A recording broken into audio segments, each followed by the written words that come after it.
you've been to any of our trainings or live webinars here earlier this year, we've covered a ton of topics, typically always focusing on some form of conversion or site revenue optimization. Today, we want to tackle the concept of mobile, which is a huge topic to tackle. So what we're going to do today is be very, very specific. We've done a lot of presentations around how to improve conversion rates on your homepage, product page, cart, checkout, etc. So we're not going to sort of repeat any of those parts of the conversation. Feel free to check out the recordings of our previous webinars to look at those. But what we want to focus more so on today is some very specific elements that should be thought through or incorporated into your mobile design so that you can increase the conversion rates on that mobile experience. And we'll talk about that here as we dig in. All right, guys. So if you're unfamiliar with who we are Blue Stout. Blue Stout is a design and development and optimization firm that focuses specifically on e-commerce optimization. We work with brands ranging anywhere from 7 figures all the way up to 9 figures. And what we do is we step in and we help those brands understand very specifically how customers are using their sites, where the biggest areas of opportunity are, and we help them improve the metrics that actually matter on sites, whether that's conversion rate, AOV, revenue per session, subscription opt-in, etc. And then we back all that up with a full design and development team that supports primarily Shopify and Shopify Plus. So that is what we do at Blue Stout. And today we're also joined by our head of optimization, Eric Myers at Blue Stout, as well as Eric Christensen of Just Uno. Eric, do you want to tell everybody what Just Uno does if nobody here is familiar? Yeah, we've been partners with Blue Stout for, what are we talking, 8, 10 years? We're trying to figure it out. Yeah, it's been a while. We've been here for 10 years. So I think you guys are Yeah, around we're the same time. 15. Yeah. So for the last 15 years, we've been working with small and big brands to help solve the number one problem, which is that website visitors are coming to your website, but they're not buying. And that we're talking 90% plus, 97%. That's the one thing we're solving, helping you convert more visitors into sales. So we'll dig into a little bit of some of the features of JU here as we dig into this, because you've got some very cool feature sets that apply specifically to what we're talking about today, and we'll talk about that as we get into it. Also, what I'll make one call out before we jump straight into the content is for anybody who is joining, we are offering a special offer. This is something we do consistently for people who join our webinar, which is if you would like us to do a full analytics and full site audit of your existing site, that is something that we do. It is a paid engagement with Blue Stout, and it's something we do all the time. But we are offering a 50% off discount for the next month for people who have opted in and joined the webinar. So if this is something you're interested in, let us know. You can book a call with our team at bluestout.com/strategy. We can talk with you specifically what's entailed in that audit, as well as the next steps. And we can get you rolling on that. Now is a great time to do this as we start to we're hitting the middle of Q3, towards the middle of Q3, heading into Q4. Make sure the site is dialed in. Make sure your brand site is dialed in before the holidays. So if this is something you're interested in, go ahead to bluestout.com/strategy and we will book you on that audit. All right, what are we covering today, guys? So first, we're going to focus on how do you boost mobile conversions, and we're going to do this by focusing on 2 simple goals first, and we'll talk about what those are right now. Easy ways to turn social scrollers and anonymous visitors into buyers. This is something we're going to talk with Eric about from Just Uno, because he's got some very cool tactics that you guys can be applying that you are likely not applying to turn some of those buyers who maybe aren't ready to buy on first visit into buyers in the future. So we'll talk about that here as well. And then finally, we're going to do some live teardowns. We got a few brands here that we are going to tear down for you guys. And then we are also going to be tearing down a few of your brands if you guys are willing. I've seen a few URLs dropped in here. So as we go through this, if you guys want to have us take a look at your site, go ahead and throw that URL into the chat, and we will try to make it through the full list. All right, so let's talk about mobile. I want to set the stage here just for a second. Mobile, I like to think of this as a bit of like a blessing and a curse in the e-commerce space. In a lot of ways, it's amazing, right? Mobile usage is growing every year, right? Most brands that have started in the last 5 to 10 years have really leveraged social advertising, which is primarily mobile driven. So we're thinking Facebook, we're thinking Instagram, we're thinking Snapchat, we're thinking TikTok, right? That's been an incredible boon to growth for a lot of D2C brands, and mobile is the platform that has allowed that to happen, which is amazing. People are using their phones more and more every day. Pros and cons there, but the idea is that we're able to actually meet them where they are, where they are spending their time. That's the good. The bad is that if you're on your phone, you're scrolling through Instagram, you're seeing ads, and you're clicking through those ads to a brand, you're doing a lot of other stuff. You're multitasking, you're texting, you're answering emails, you're scrolling on Instagram. There's a lot of things that are happening as part of that. So keeping somebody's attention is very difficult. And also, we're dealing with a very limited amount of attention span when we're trying to get them to convert into a purchase with your brand. So when we think about mobile, one of the things we're going to be focusing on is how do we really make sure we're utilizing that short attention span as best as we can, and also putting frameworks in place to bring them back if we are unable to acquire them immediately. The other major challenge with mobile is that we're just dealing with a limited layout, or what we like to call like limited real estate, in order to design and sell. So we have to be very, very, very specific with what we put into those mobile pages, those mobile designs, because at the end of the day, we don't have unlimited space. We have a very limited amount of space to both convert you emotionally and then also address all your main pain points and questions and move you forward with that purchase. So those are the good and the bads. So given that, we like to sort of frame up mobile in terms of sort of two goals. So thinking about the mobile experience at a very high level, what's goal number one? Goal number one needs to be, how can we convert that single session, that first session, as much as possible? Because if we lose them, they're gone. They're somewhere else, right? They're somewhere else on their phone. We've missed that. We're going to have to retarget them. There's a lot that we're going to have to do to bring them back. So we really want to focus on how can we best utilize that very limited time we have with them. Let's say somebody found an ad on Instagram, or they clicked on an influencer on Instagram, came to the site, saw a product. We have a very short window. So we need to really focus in on how do we optimize that short window to get them to buy. So first goal is always single session conversion. Goal number two is, how can we acquire that user's information and data for better or smarter retargeting, right? Most brands are doing ad retargeting. That's been around for a long time. But what we're going to do today is talk about a few other more advanced tactics for how you can acquire better and more useful information from a user on that first visit, and how you can do some smarter retargeting to bring them back in a way that's going to get them to convert at a higher rate. So we'll talk about that here in the second half. Okay, so we're going to jump back and forth between the three of us here as we kind of talk through some of these strategies on how to increase that single session conversion, meaning somebody who's coming to the site the very first time, say it's from a social ad. How can we really put our best foot forward to get them to buy on that first session? So first off, let's talk about brand story, right? And this is something that I don't think is talked about enough through the lens of conversion. When you hear about CRO and you hear about increasing conversion rates, lots of times we're talking, you hear a lot of other people, I would say, not to say this about Blue Style, but you hear a lot of other people talking about things that are more tactical, like, okay, we need to move social proof higher up the page, or we need to change a button color, right? Really very small incremental improvements. This is something that is more of like a philosophical strategy. So let's talk about what we mean by this. When you have a limited amount of space, right? Limited amount of space in that mobile design, what we often see is that the very first thing, or one of the first things that gets cut from that space on mobile in that design, is really potent brand messaging.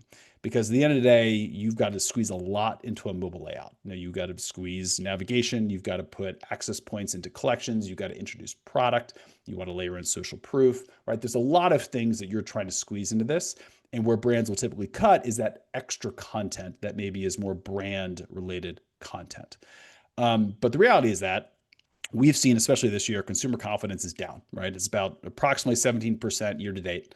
And even though people are still buying, the fact that consumer confidence is down means that there's going to be far fewer impulse buys. And so, from a brand perspective, at the end of the day, if nobody knows who you are, what you stand for, how you differentiate against the competition, if you're unable to tap into that really potent emotional connection with the buyer, you're not going to be able to get them to convert into an impulse buy. And we really want to leverage impulse buys when we're trying to get people to convert on that very first session, especially when they're coming from a traffic source like social.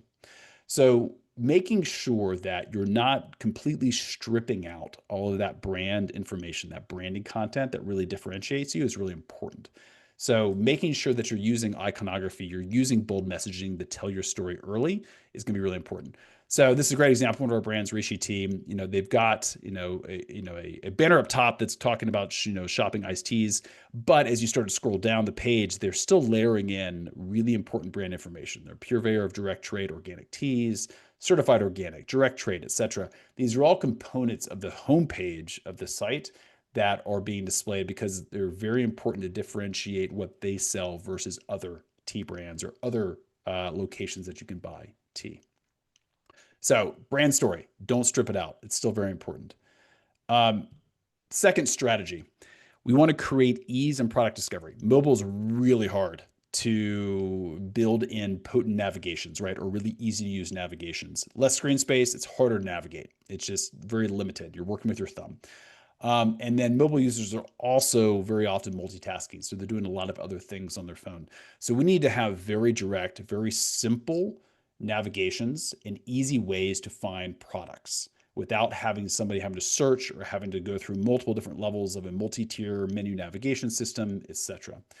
So a great example of this would be one of our brands, Ohm. They're a mushroom supplement, coffee wellness brand. And if you go to their site on mobile, you'll see a lot of really easy access points where the product has been organized by usage, right? So energy, endurance, products that are related to clarity and focus. So we've identified that there's these quote unquote jobs to be done or things that consumers are problems that consumers are there to solve. And we've organized product in a way that aligns with the problem they are there to solve. And so that way somebody doesn't have to scroll and find and look at every single product they sell to understand which ones are best for better clarity and focus. We've already done the work for them. Another brand, Dutch, same here, where we're actually organizing their product line based upon various different attributes or concerns or problems that user is trying to solve for themselves.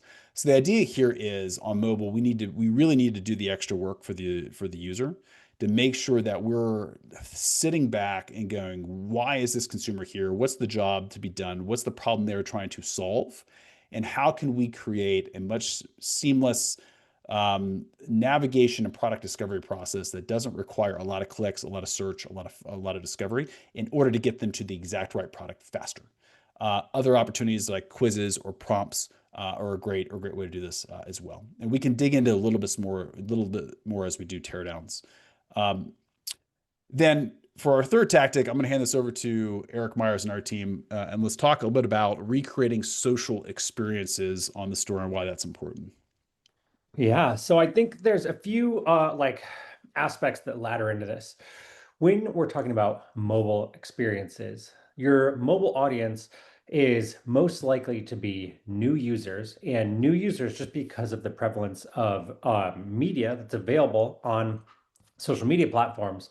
There's usually a significant amount of overlap with your mobile audience as well as new users and users coming from social, right? We're doing a lot of prospecting, a lot of top of funnel ads, getting people to the site for the first time. That's going to inherently be most oftentimes on mobile devices. And that combination of mobile social is most often going to index more towards the social platforms. Those platforms, one thing we've been having a lot of success with is trying to take some of those social experiences and recreating those experiences on our website. Why do we want to do this? We want to create symmetry between that acquisition phase of the funnel and then this conversion phase once they get onto the page. One thing that we want to make sure is that user flow from social platforms onto our website is a one-way street. We never want to be sending people back into Instagram or TikTok or YouTube to see this type of content because any one of those platforms is going to be much more well resourced than any of us in terms of capturing and keeping users' attention. So, what we want to do is recreate those types of experiences on the website. You can see here, Higher Dose is doing that with some of their TikTok and Instagram Reels content, bringing in that vertical video. That way, users can shop the catalog in this controlled environment. We don't have to worry about, like distractions of other types of content or competitors placing ads within next to our content. We can bring all that content into our website and then link it straight to the product detail page of the product that's featured in there. Or in some cases, maybe even add cart straight from that piece of content. That way, we can make sure that whenever a user sees a piece of content that resonates with them, they can action on it. Yeah, I think it's the way I always like to think of this like user flow is that you're on Instagram, you see an ad. Let's use Hard Dose as a great example. Like my wife loves their red therapy, face mask. Um, Click on it, you go to the site, right? If you were to stay on Instagram, right, and you'd be constantly bombarded with other ads, kind of like you're talking about, Eric, right? And so you have lots of opportunity to sort of misdirect you away from the brand. But once you're on the site, if you start to engage that social content, like there's nothing else that's going to distract you. You're fully engaged with that brand. And so the idea, right, is to say, how do we, if we're getting into the site, how do we keep them there, or using that UGC content or using that social content in a way that's going to make sure that if they click on it, they like it, they're going to go to the product. We're going to directly link those products to that social content, but we're going to make sure that they're staying within our ecosystem versus bouncing back into social, as an example. And I think that linking straight to the product is an important piece that we often see missed. We Whether agree. someone is Yeah. bringing in like static content or motion content from social, always making sure that that links to the product. There's a few different benefits. Of course, this is a great way for a lot of people to be able to shop the catalog, but all of this content costs a ton of money and resources to create. So it's just another way you can increase the return on investment that you're making in that piece of content by featuring it on the website as well.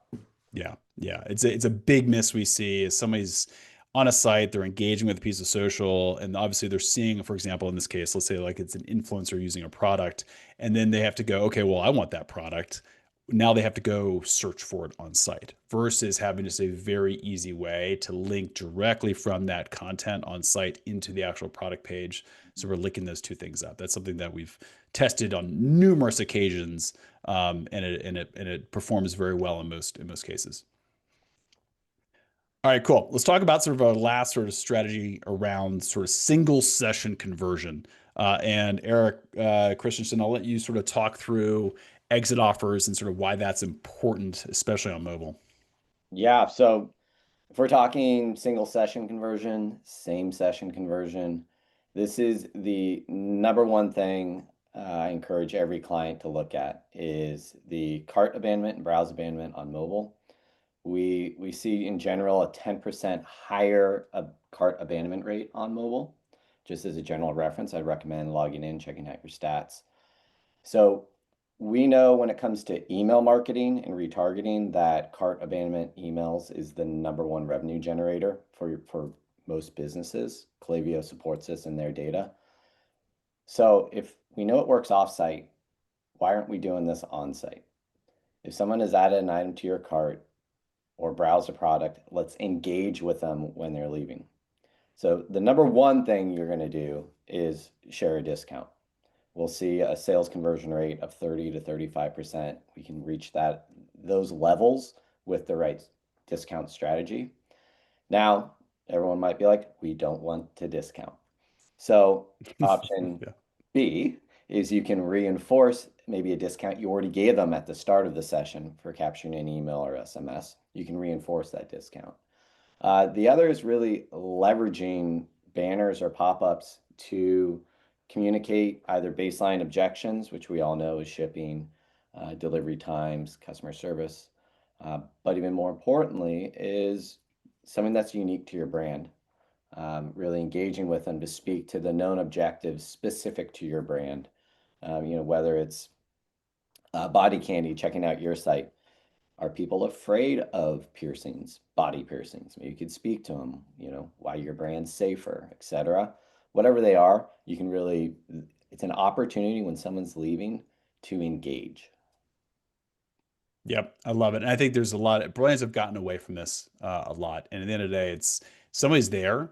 How can we get them to buy now? Right? We know they're leaving. We know they're exiting. We know they're abandoning. this is a great opportunity to throw either an offer, a discount, or something that to engage them, re-engage them, bring them back into the funnel right before they leave. Because once they leave, it gets a whole lot more expensive to bring them Yeah, I back. mean, we talk about the funnel. So if someone's leaving, we talk about bounce rate, time on site, page views. The more time someone spends on your website, it's more time to educate them about your product, build trust, bring them down the funnel to make that purchase that day. And that's what the exiting experience is an opportunity to engage with. Yeah, I love it. And again, low hanging fruit. Every brand should be doing this. Okay, so that's focus as always. How do we get that single or same session conversion rate up? How do we get people to buy while they're engaging now? But let's also talk about what happens once they leave. And the reason why this is so important and why we're talking about this specifically as it relates to mobile is because mobile does have a lower conversion rate on average than desktop in general, generally speaking. It's just harder. It's more cumbersome, right? It's, in a lot of cases, if you're not offering something like Shop Pay on the site, then they've got to put a credit card in. Like there's lots of reasons for people to leave. They're doing lots of other stuff. They get distracted very easily. So mobile is just a harder platform to convert on in general. So what we also want to do today is talk about what are some better and more advanced tactics for actually bringing those buyers back. And not just back, but back in a way that's going to get them to convert. And so what I want to do is let Eric talk about some of the feature sets that they're building over at Justuno. I shouldn't say building, but have or part of Justuno, because these are things that most brands are likely not utilizing right now.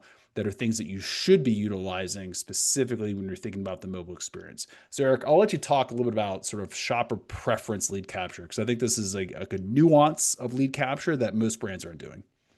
Yeah, definitely. So what we're doing at Justuno these days is we built what we call the revenue formula. We've gained real-time insights from a group of customers that we've been working very closely with to focus on three key areas: capturing both first-party, zero-party data, identifying anonymous visitors, and converting those visitors. So when we look at capture, this right here, what we're seeing is our number one go-to recommended workflow template. And what we're doing is shopper preferences. When someone lands, we're identifying what their interests are so that we can then retarget them through our paid email marketing channels. This right here, it's also very engaging. We see a higher engagement rate when we're asking them a question. We're showing interest in our consumer and qualifying them right off the bat. Yeah, So I think this is super cool. It's, at the end of the day, it's like lots of brands are capturing that email or SMS, right, through pop-ups. That's pretty yeah, standard, right, for pretty much everybody. But I don't see many brands really taking advantage of this concept of saying, okay, now we've captured them. How do we make sure what we remarket to them or what we market to them is actually what they want? Especially for brands of a larger catalog. we just today I posted on LinkedIn like an hour ago a micro study on this exact template where we ran it against a center pop-up, just standard lead capture, and this exact template with all the enrollment triggers built in with it garnered it was 1,800 emails on the old traditional one, and we got 4,300, I think it was, with this exact template in a 2-week trial period that we're A/B testing. Yeah, that's awesome. And also when you think about it, right? Like if somebody's leaving, right? So let's say they don't convert on same session, right? But you do get that preference. The follow-up is always going to be email, SMS, flows and ad retargeting. But previously, if you didn't have this information, whatever offer you were going to present or product or collection that you were going to present across those channels would have been generic or would have been based on more aggregate data around what typically converts for the wider user base.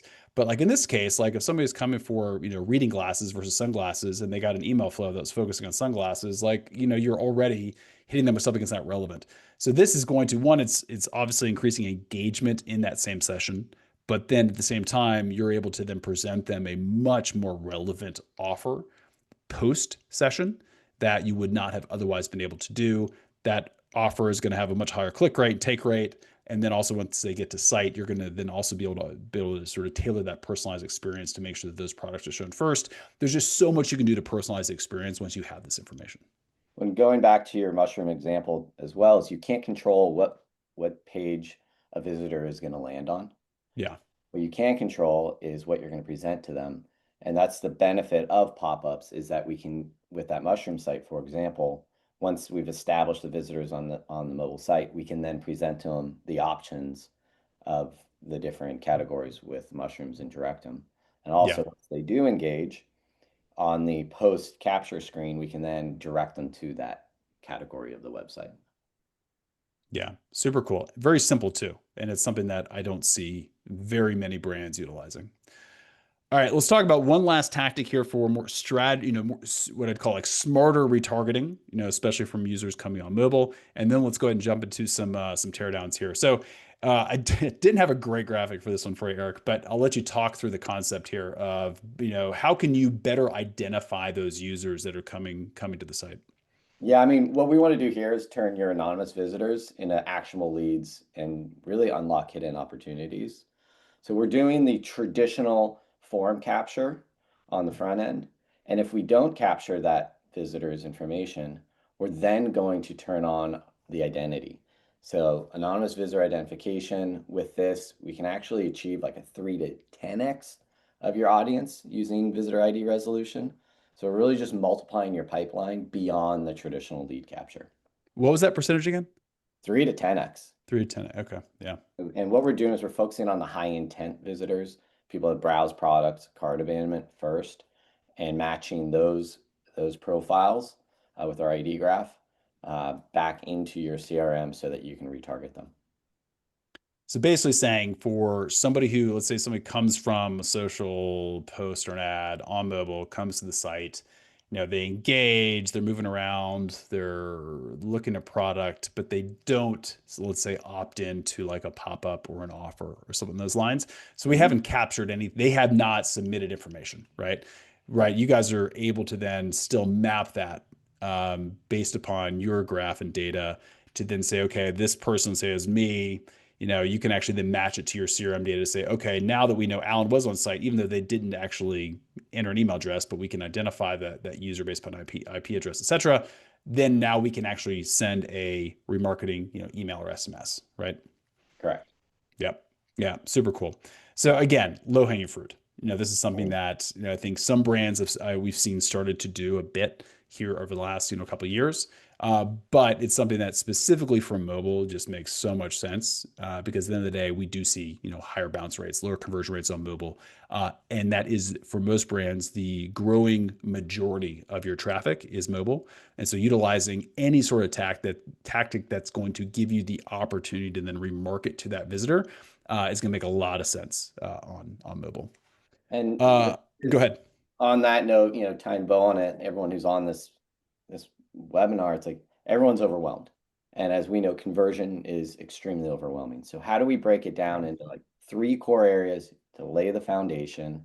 You got to capture, you got to identify and convert. These 3 tactics will get the baseline covered. Once we do that, then Blue Stout, us work together to then deploy all the other optimizations, just kind of each month, just keep ticking away. By the end of the year, we have a fully optimized business. Love it. Eric Myers, anything you'd add to any of this before we jump into teardowns here?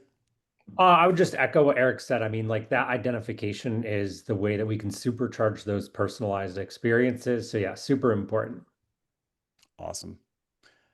All right. All right, guys. So feel free if you guys have questions as we're going through any of this, like throw them into the chat. Happy to sort of field questions as we're going through this. We're going to transition over. We've got a couple brands that we're going to use as sort of initial examples to do some teardowns. And then for those of you that want us to take a look at your brand and your site, throw them into the chat. I see we've got a few here already. We will take a look at those. But let's go ahead and start off with looking at a few brands. And the reason we picked a few, we don't have to work through all 3 of these, but we picked BPN, which stands for Bear Performance Nutrition. They're a supplement brand. We picked Left on Friday, which is a apparel swimwear brand. and then Ghazni, which is a sort of a higher price point at-home pizza oven brand. So very different verticals, very different products. And so we're going to sort of touch on what these brands are doing well and also what they should be working on through the lens of better mobile optimization. And again, we're going to kind of relate this back to what we've been talking about today. So, Eric Myers, I don't know if you want to go and start off and give us your thoughts on what BPN is doing both good and bad. Yeah. Let me well, I mean, one thing that actually stands out to me that I just see right out of the gates here is that promo bar at the top of the page. This is one of my favorite places to do optimization across websites because Yep. it demands such little amount of real estate and it sits so prominently on the page that the exposure of any message that we have there is going to be really, really significant.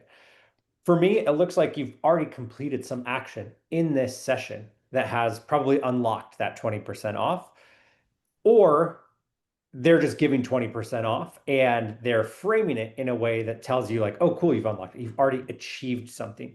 So similar to that idea that Eric had around like there's benefit even before you're able to bucket people into different categories of interest, having them achieve something along the way is a good way to help keep them moving down funnel. For you, whether this is something you did proactively or just passively, this is a way that they're communicating that you get 20% off subscriptions. I really like what they're doing there. I think that's especially helpful for mobile users because of that attention span, right? We know that this is probably someone who's like multitasking. They're probably maybe at best case scenario sitting on the couch watching TV, but they also might be, probably worst case like driving or doing something a little more proactive with those multiple tasks that they're doing. So the shorter and sweeter any of those messages, the better. So I love that just like first and foremost stands out to me. And then within the navigation, I think they have a couple of cool things they're doing there too. If you open that hamburger navigation, Yeah. in there, you'll see two things that I think are really helpful in terms of product discovery that we touched on. They have a quiz here. So take the quiz. That can be like a larger, I haven't taken the quiz. I imagine it's probably like a multi-step way to identify the interests and needs of a particular user. But then below that, they have these chipsticks. And those chipsticks are much like Oh Mushrooms and the Dutch site that we looked at. They are thematic groupings based on a problem that you want to solve. That is essentially a one question quiz, right? It's not just a Yep. categorical assortment of here's all of the items that we have that are blue, or here's all of the items that we have that are footwear. It's a great way to group things across categories into a common goal. So, like all their endurance products, strength products. I really like the way that they have that set up. When we look at heat maps and user data, we often see that that hamburger navigation is the first thing that a mobile user will click before they even start scrolling down the page. So for a mobile user, that navigation is really, really important. And I think they do a pretty good job. One thing I think that they could stand to add here is a featured call to action. The navigation doesn't only have to be a wayfinding tool, we can also make it a merchandising tool. So I would imagine BPM probably has like a top seller or an individual SKU that they're really known for, right? What was the one thing that launched the brand? Or what is the new thing that they've launched this summer that they're trying to make the biggest deal about? There's a ton of space here where you would be able to add additional calls to action below those chipsticks. Check out our new arrival, whatever supplement, or check out our best-selling whatever supplement. There's definitely some space there that we could be utilizing to do some selling. Yep, could not agree more. And I was what I would double click on there for you too is that that is from mobile navigation, hamburger menu, yeah, great call outs. Would also they also layer that into this initial it's kind of top half of the experience on the homepage as well is yes, they've got their main banner that they're going to be trading out. Like right now, they're promoting their G1 M Sport product, but you can very easily get into the right category of product very quickly just by scrolling a portion of the way down the homepage, and then you get access into endurance, strength, wellness, etc., versus having to go through and look at all their individual supplement products. So they're basically doing the exact same thing that the hamburger menu, but they are positioning it really high up in that mobile experience too on homepage, which I think is done well. I have two quick comments. One is if you scroll down to the Yeah. footer, you have to go all the way down to the footer, is the right there, they've got, start the quiz and then shop with our mobile app. Eric, I think it's a great opportunity to leverage the quiz. I'd put that in the top, either in the top banner, have that be a dynamic banner, like take our quiz, because it's buried in the hamburger nav, and or you leverage a pop-up to engage them to find out what they're shopping for and leverage the quiz for that. Along with those main categories, instead of the quiz, we could present the categories in the pop-up to direct them. Have we ever done any testing with taking the quiz as like an exit offer? Meaning, like if somebody's in a shopping experience on mobile and they're leaving, using the quiz as a way to re-engage somebody that maybe hasn't found what they were looking for. Without a doubt, we just did with Sodanka, we just released a study where we did that, where Sodanka knows um, they there was they identified a need and they spoke to it when the consumer was leaving, and they were able to increase, I think it was by 30% with this one product. Why would anyone take the quiz if value and reference isn't being communicated any more than just the CTA? Yeah, like you could say, don't take the quiz, like let us help get you in the right nutrient, or like need help picking a nutrient, use language in that regard. I Yeah. think our Yeah. data too that we've seen is it's tough when you're talking about like an exit intent or any kind of like offer. It's tough to beat a discount, but the second best thing you can do is probably going to be to provide value to the user, right? Whether that's additional information that helps build that brand affinity and the relationship that they have with your company, or something like a quiz, right? That's adding value to the user and that we're helping you navigate. We're going to make a recommendation to you of, hey, based on your goals that you have for your, strength and conditioning, here's the right product or set of products that's most relevant to your goals.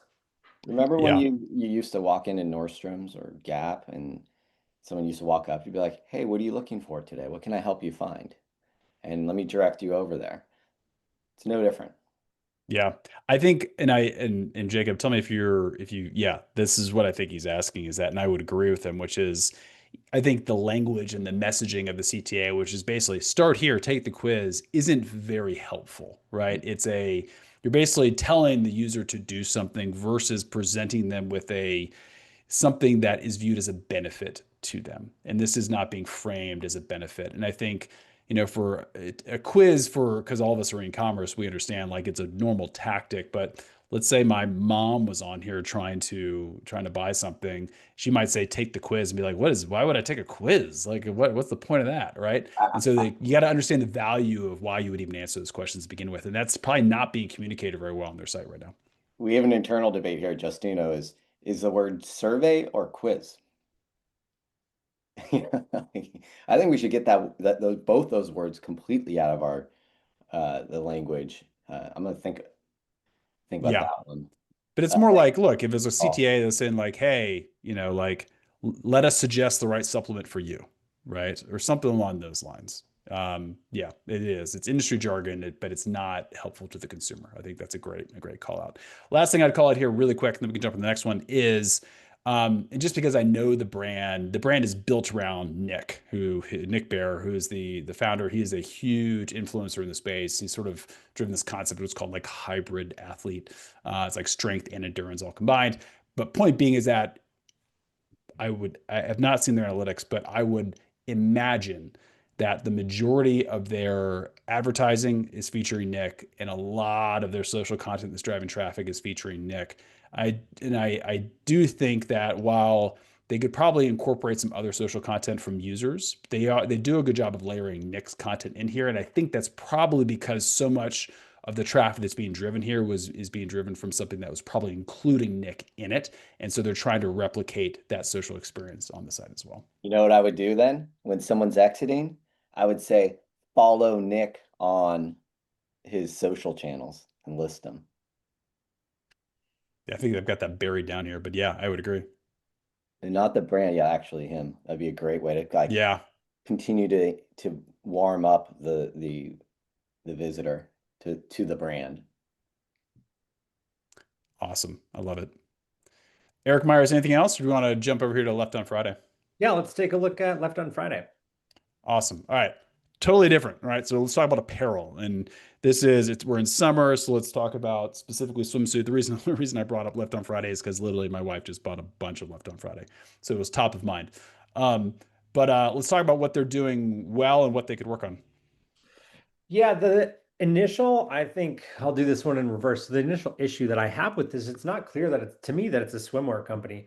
Sure, there's swimwear pictured here, but there's also a water ski. So with the headline designed for sport, destined for fun, like I could look at that. Your fold is probably right at those chipsticks if you're on an Yeah, actual right here. So you're not bike. even seeing this below. Yep.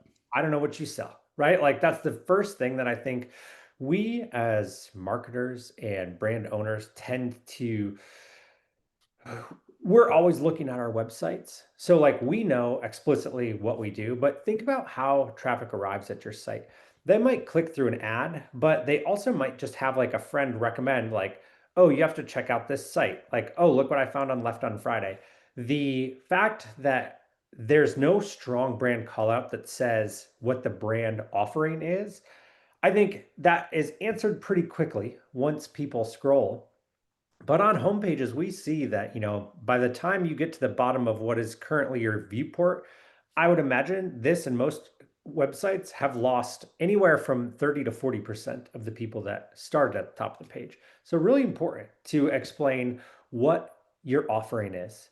Then, always layer on top of that as much as you can with a statement of why you're unique so that users understand why they should be shopping from Left on Friday versus anyone else out there that sells women's swimwear, right? Like who you are, what you do, and what makes your offering unique are three things that should always be really, really prominent, especially for new users, right? These are going to be the users that are least likely to know what your offering is. So it's really good to be just really clear in that explanation of it so that everybody knows right away.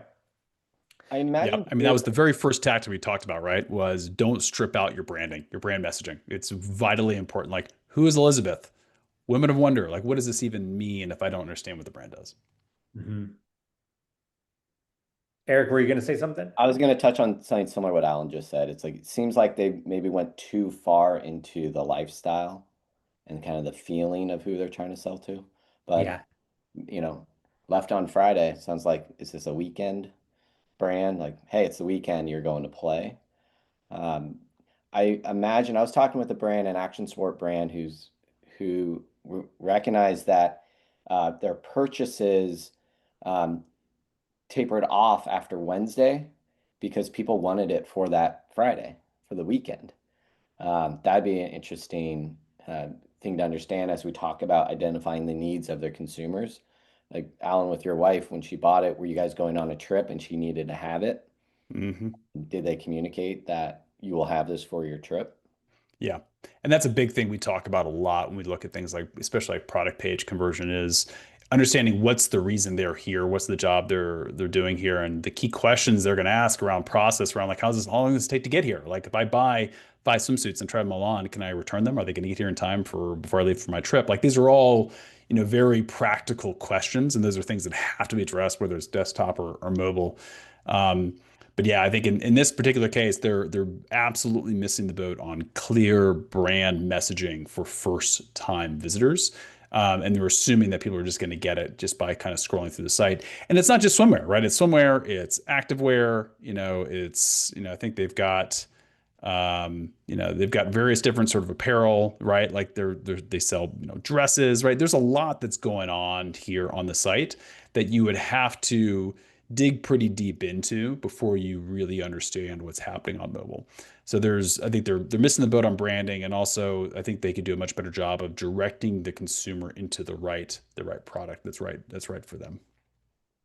One thing I'll Um, add too Go on ahead. the those chipsticks that go into different categories. So I think one of the biggest shifts in mobile e-commerce that we've seen really like building year over year is a move towards like ultra minimal, right? I think everyone wants to strip out all elements, as many elements of the page that they can to really streamline things.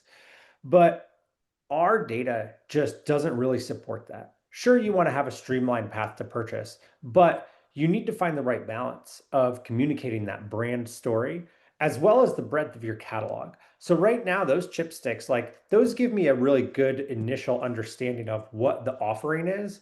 But because they're text-based and not visual, and they scroll horizontally, it doesn't communicate to me that there are dresses.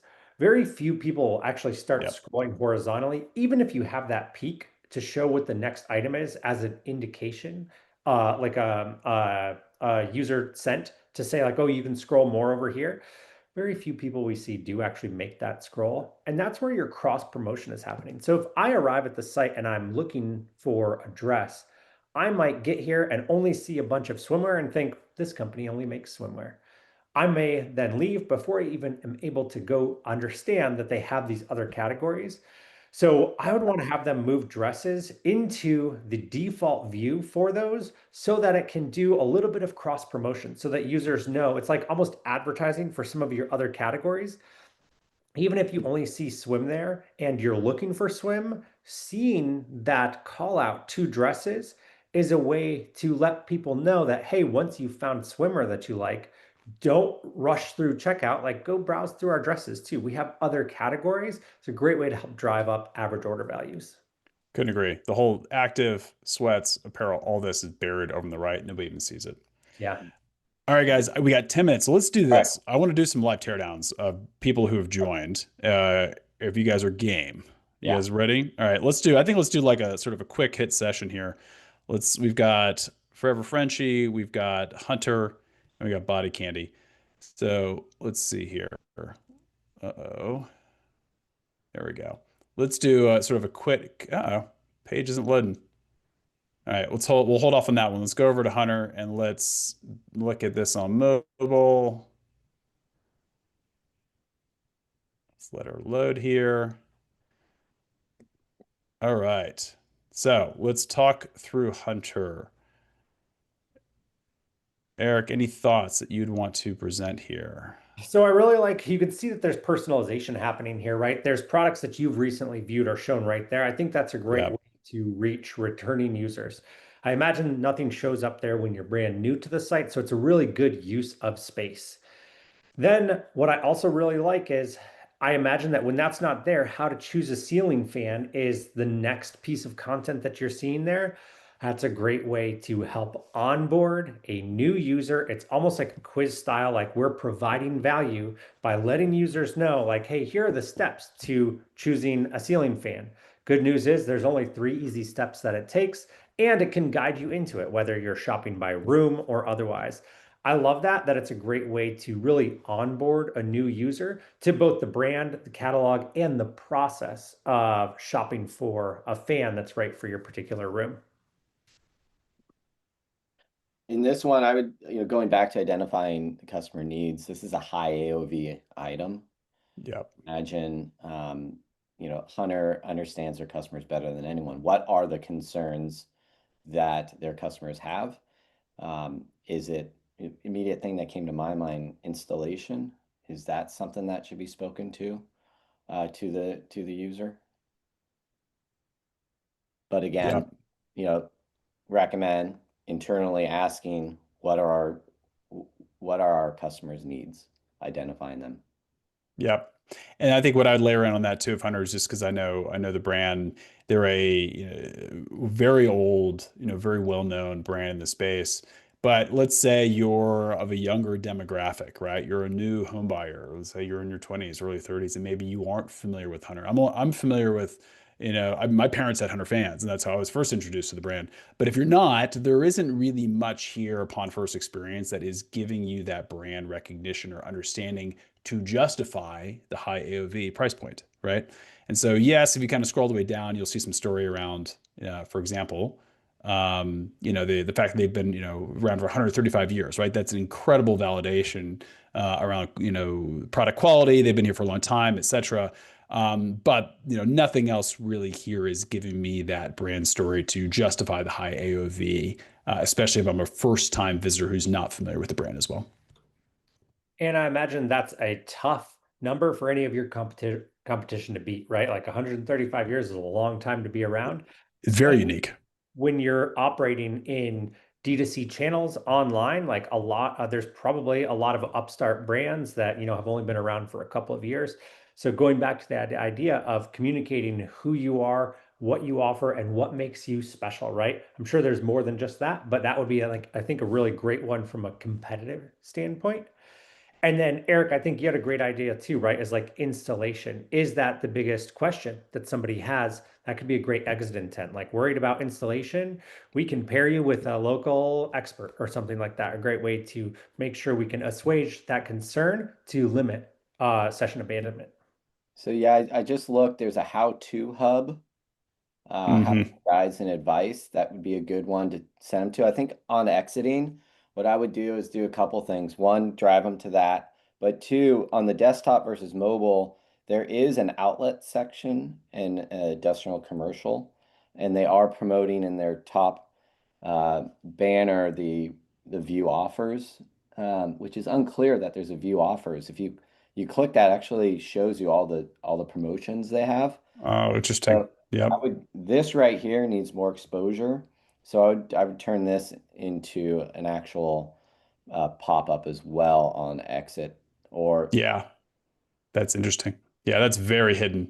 It yeah, almost gets buried because you're focusing on free shipping. You've got multiple calls to action happening in the top nav. You also, also links. Shop now is look like it's linked. View offers does not look like it's linked. Definitely a bit of a confusing user experience there. there's an immediate fix that needs to happen in that top banner. Yeah, completely agree. Okay, cool. Let's jump over to body candy here, and probably shouldn't have exited on that pop up there, Eric, as quickly as I did, because you probably had some thoughts on that. But No, let's go ahead and jump in and look at it on mobile. One I thing do like right off the bat the top level navigation, Eric. I know Myers is about to comment on that one, so I jumped yeah, ahead of I you. think the hierarchy of product organization is very well done here. First, you have the search bar that's already open, right? Like, am I coming Yeah. here with a high level of intent? Here's where we can capture that intent immediately. You tell us what you're looking for, we'll take you right there. If not, then here are a variety of categories in which you can enter really, really quickly, right? This is probably the second most clicked on element here, aside from that hamburger navigation, maybe even more so because we're taking a lot of that wayfinding that would normally happen in the navigation and bringing it onto the homepage. That way, users can really visually and quickly see, like if they're looking specifically for earrings or nose rings, they can click straight into those different categories. I really like that. I think that's really well done in terms of making sure that users can locate the products that are relevant to them really quickly. And it's all really done at the, top say 50% probably of the viewport when you land on mobile. So I think that's really good. I imagine this is a really large catalog with a lot of like complex variant structures within each parent category or parent product. So I think that's probably tantamount to making sure users can navigate the website really effectively.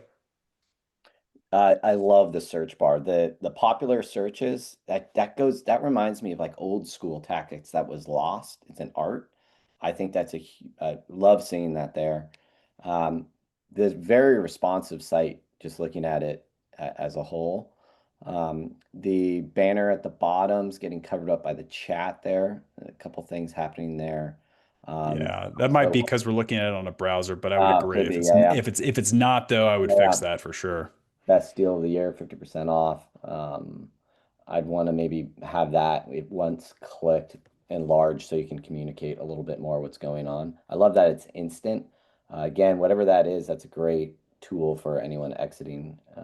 If it's just, we call it ungated, where you don't have to take action, you just have to apply it.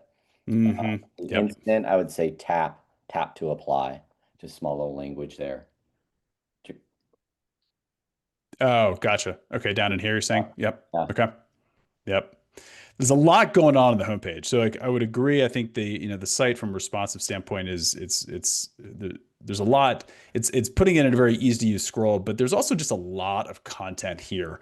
Um, I don't know. Do we feel like they're overdoing it on trying to put too much on the homepage, and is it overwhelming to a scroller on mobile?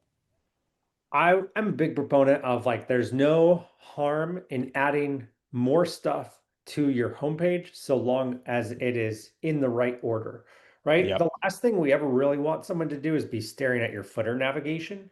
So sure. there's really very little harm in adding more sections to the bottom of the homepage. They're going to have very little exposure because fewer and fewer people are going to scroll down there, but any selling we're going to be doing is going to probably be more effective than like a footer navigation.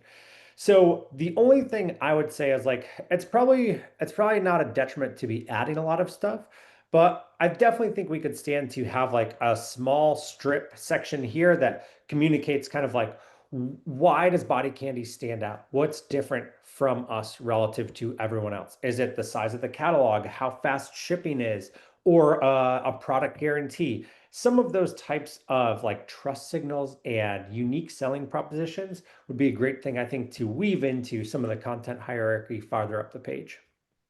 Yep. I would also agree with that. There's nothing here that really differentiates the brand. You know, why buy from Body Candy versus from, going somewhere else. Cool. Eric Christensen, anything else you'd add here? Otherwise, we can probably start to wrap things up. I know we're not going to get to everybody's teardown today, but I know we're at the hour, so I want to make sure we're wrapping everybody up here today. I think you covered it. The social proof would be big here at the bottom, getting that into Yeah. a banner Yep. of sorts. I agree. Awesome. All right, guys. Well, we are out of time for today. Thank you for everybody who showed up today. This is fantastic. We'll also be sending out a recording once all this is compiled and ready to go. So we'll send that out. If you guys weren't able to get a teardown today, don't worry about it. Just join our next one. We do these literally every single month, and we do live teardowns for attendees every single time. So make sure you join our next one and throw that URL in, and we're happy to take a look at the site. But I want to say thank you to both Eric and Eric for joining us today. This was a ton of fun, ton of help. Hopefully, everybody got a ton of value out of it. If you guys would like the Blue Stout team to do a thorough audit of your site, so not just doing a visual teardown, but actually dig into your analytics to understand what is working and what is not working, you can just head over to bluestout.com/strategy. That's going to give you a calendar link. You can literally just book a call for a team. We'll talk through the process. We'll get you signed up. And again, we're offering 50% off on those audits to anybody who joined us on the webinar. So if that's of interest, just head over to bluestout.com/strategy. Other than that, we'll see you guys on the next webinar. Check out your emails. We should be doing another one here in a couple of weeks. All right. Thanks, guys. Thanks, guys. Thanks, everyone.